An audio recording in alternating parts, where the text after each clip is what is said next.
Okay.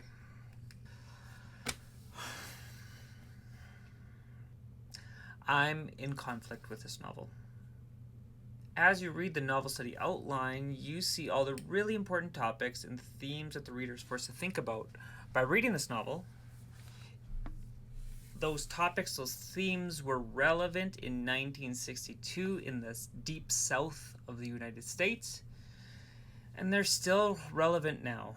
Race, gender, ableism, classism, those things still make a significant impact in our society today. Oh, but the language. Okay. This book uses the N word 49 times. You heard that correctly. 49 times. And it's no longer the Deep South in 1962 when this book was written and where it was written. It is Saskatoon in 2020. The place of language shifts over 60 years. The use of that word in such a repeated way is at best problematic. At best. So the way in which I, the teacher, am teaching you, the student, in school to think about how black people are systematically oppressed is through the voice of a white woman, the worldview of a little white girl where the white man is the ultimate hero. That's not good.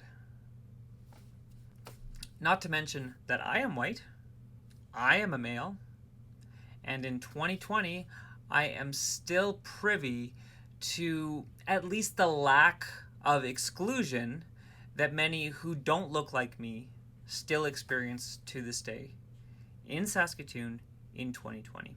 And even if the repeated use of the N-word is used throughout the novel to show an ugliness in characters who use the word, it still uses the word over and over and over again. That repeated use and the fact that it was okay to read in school kind of tends to implant the word in the brain in a way that sticks and in a way that isn't completely without the negative connotations. Well, I know this book uses that word 49 times, but Mr. Funk said it was okay, so it must be okay. And due to lack of resources and lack of time, we are unable to pivot at the last minute and just study something else. So we're kind of stuck here. And this book is good. It's a good book to study. It's a good story. It's well written. It's appropriate for a high school reading level, but it isn't without issues. And it isn't the best book to study. It just is the book that we happen to study. There are a ton of other books that I hope you do read that are also really relevant to this kind of subject, like the Book of Negroes or The Hate You Give, are excellent resources. So what's my last minute workaround? Look, the reason that we do a novel study isn't to prove that you as a grade 11 student can read 100 and whatever pages. So it's not a reading test.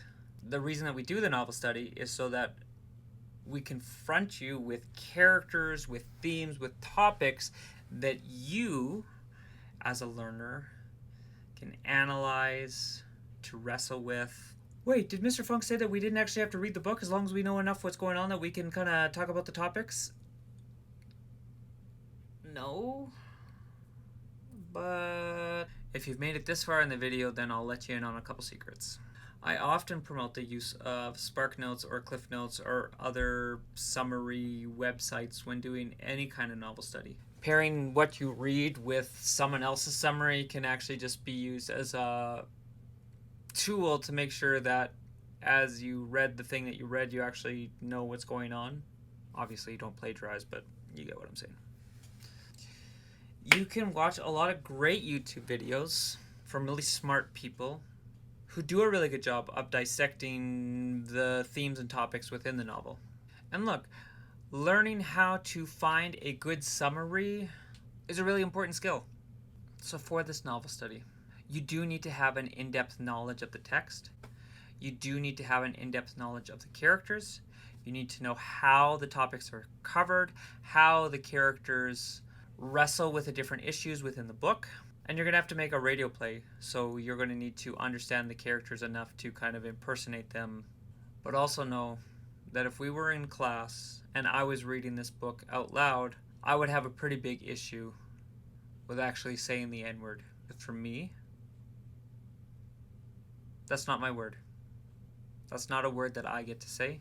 People who look like me don't get to use that word. And for very good reasons. So if you read this book from cover to cover, I hope that it is uncomfortable each time for you that you come across that word.